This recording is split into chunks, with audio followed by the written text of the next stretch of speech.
I'm Nicole Rideout-Hartwick, and I am here today with Daphna Fields, our VP of Brokerage Development. And Daphna and I spoke a lot about what she's been doing with our agents all through business planning and just the top 10 habits she sees as what's most crucial to be successful for 2023. And that was a really fun conversation. But what we didn't get into, I feel like, enough was really Daphna's background, where she's come from, what her time in the industry has looked like, and just why now here at Gibson. So I wanted to just sort of let you introduce yourself and also talk about what you're doing here at Gibson, because you are a new addition as of 2022, and I think that it would be really great for people to know more about what that role looks like. Sure, I'll be happy to do that. Yes, it's my pleasure. So I've been in the real estate industry for about 23 years. I actually came to it from a background in theater.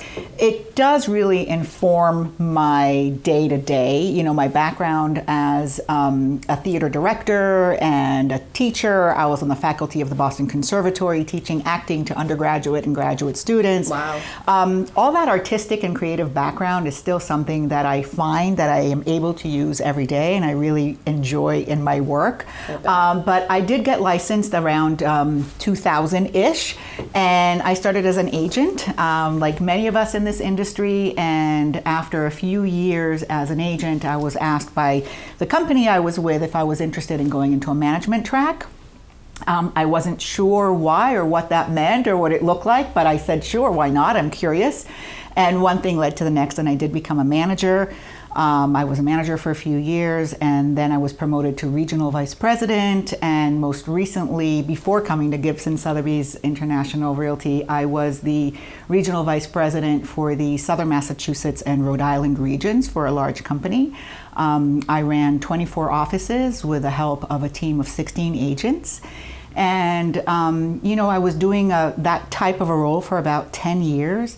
And I really came to a point in my career where I felt like it's time for a change. I was looking for that next challenge, the next experience, the next growth opportunity. And I wasn't sure what that will be or where I will find it. And I realized that I really probably need to take a complete break in order to go find it. I wasn't able to nor wanting to do a search while I was actually working in that former company. So I took a short break and really started to look at what I want to do next. Now, by way of background, really interesting, I know Larry Rideout, or knew of Larry Rideout, having met him, again, in the industry. I volunteer a lot with NAR, MAR, GBAR, and so does he. And so over the years, we met, and I was obviously always impressed with what he had to say and with the company that he built, along with Paul McGann, of course. And was just, impressed with him and the culture that his company was known for. And so I was actually in a training session at Ascend, which you know well, and Larry came to speak.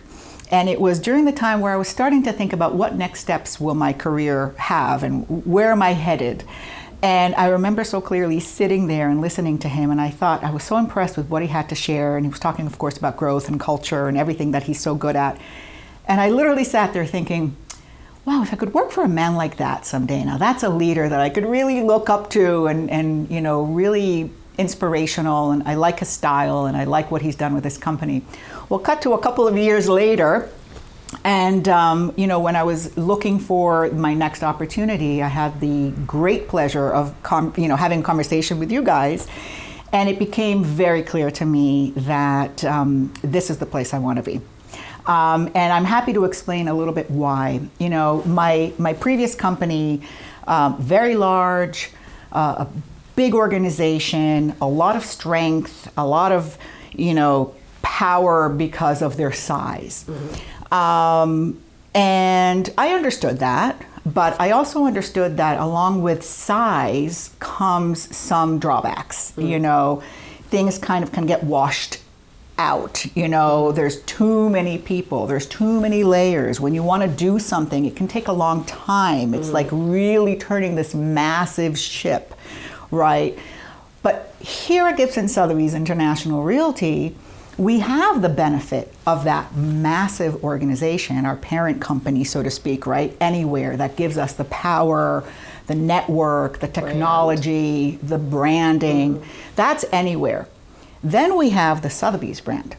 Iconic, elegant, luxurious, opens doors, right? It's an international network of the best in the industry that was so attractive to me. I also happen to have grown up internationally, so I love the fact that the middle name is international. That was something that really resonated for me. And then, of course, the third part of that stool, the Anywhere, Sotheby's, Gibson.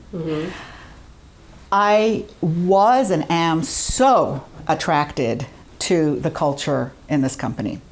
Culture is a word that is thrown around all the time. It is easy to assume that one has a culture. It is easy to claim that one has a great culture. But it's the day-to-day behaviors and activities of the group of people that together make that little society, right? That company. That's what builds culture.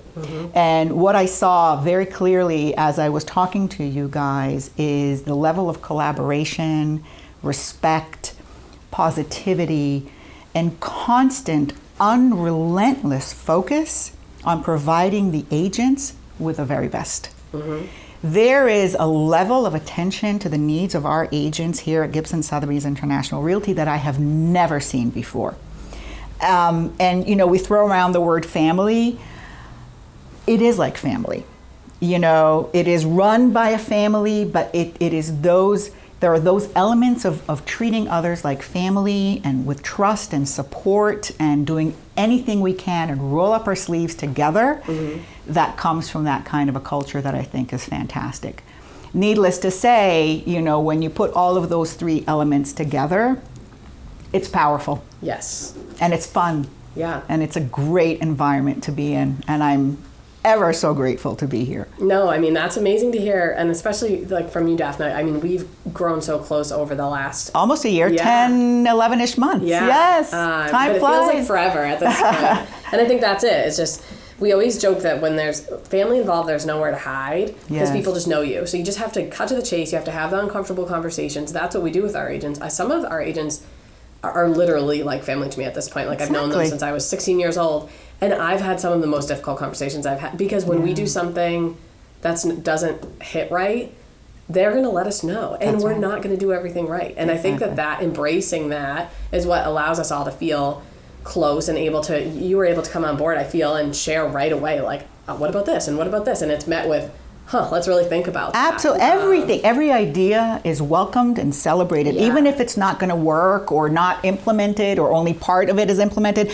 Nobody's afraid to speak up. And decisions are made quickly, you know, because you speak with the decision makers right then and there. We're nimble and we can make local decisions based on individual needs and not something that is run on a national or international scale that others are making decisions for us and they're not understanding our local needs. That's a huge difference. Right. And it's not all on the bottom line. And I think that that's what's interesting about having you today and having you kind of say all that my mind goes to.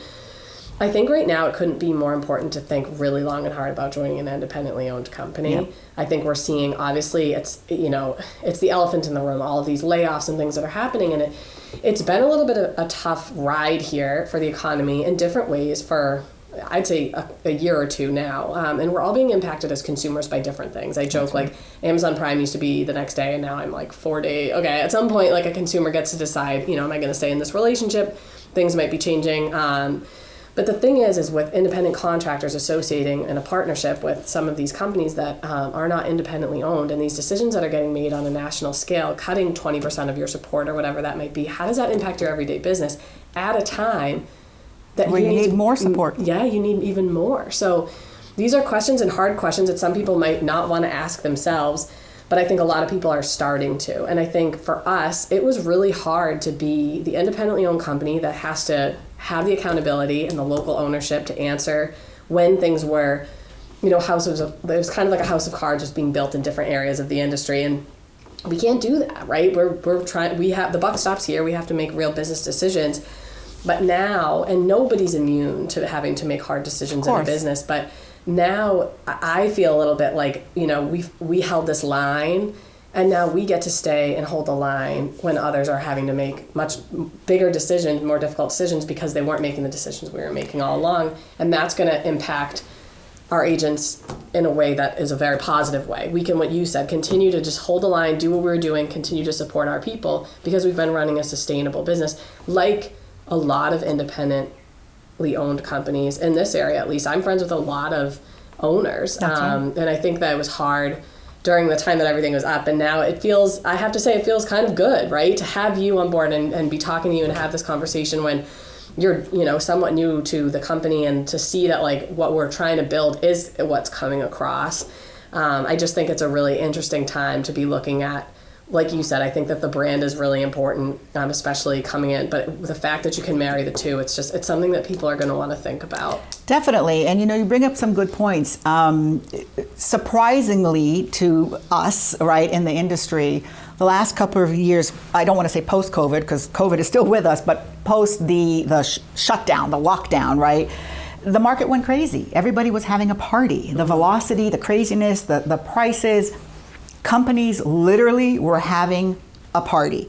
They went out, they spent money like crazy, they bought market share, they bought agents, they built all this technology, they invested, they made no money, they drove themselves further and further into the red, and now they have to try to turn that ship to right the ship, and they're cutting and closing offices and layoffs and everything. And the amazing thing is, just like I was talking about with agents, the opportunity in a changing market, in a downturn, is huge.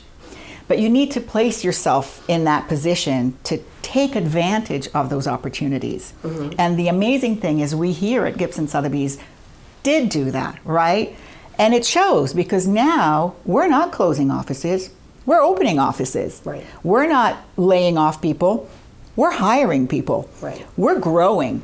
And that really shows you the difference in the approach and the strategy and the focus that we have. Those larger, massive companies are what I call self-service, or like a cafeteria style company. They, nothing wrong with it. Everybody has a different model. That's their model.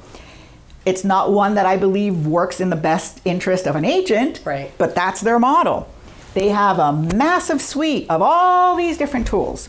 And you can go on a computer and click here and click there. And if you're lucky, it's working at any given time. And if it's not, and you need to ask for help, hopefully the person that is supposed to help you is not across the globe in another country and is actually available when you need that help. So that already is a difficult environment to work in. If you have to do all that by yourself, and now the little support that you did have in your office, the few people that you could actually reach out to and get to talk to a human being, now they're not available, then all you're doing is dealing with technology every day. Remember, we talked about what the habits of highly successful agents are, and one of them is to spend time on the activities that actually generate business, right? If you're sitting there doing paperwork and creating your own feature sheets and ordering your own postcards and everything else, probably a waste of your time. But if that's all you have available at your company, then you're stuck doing it, or you have to hire an assistant to do it for you. And now I will add to that analogy that with layoffs and less support, it's not even like a cafeteria where they say, here's, the meatloaf, and here's the hamburger, and here's the salad, you can choose what you want. Now you literally have to have the raw ingredients and start cooking it yourself. Right.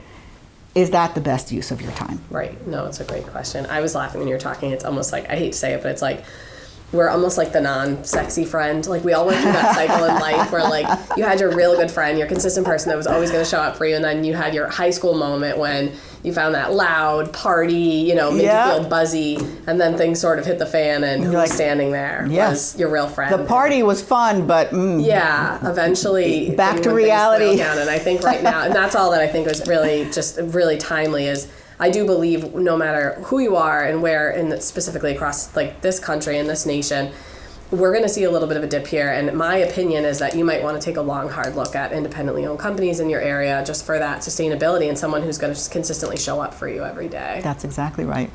Thank you. Thank you.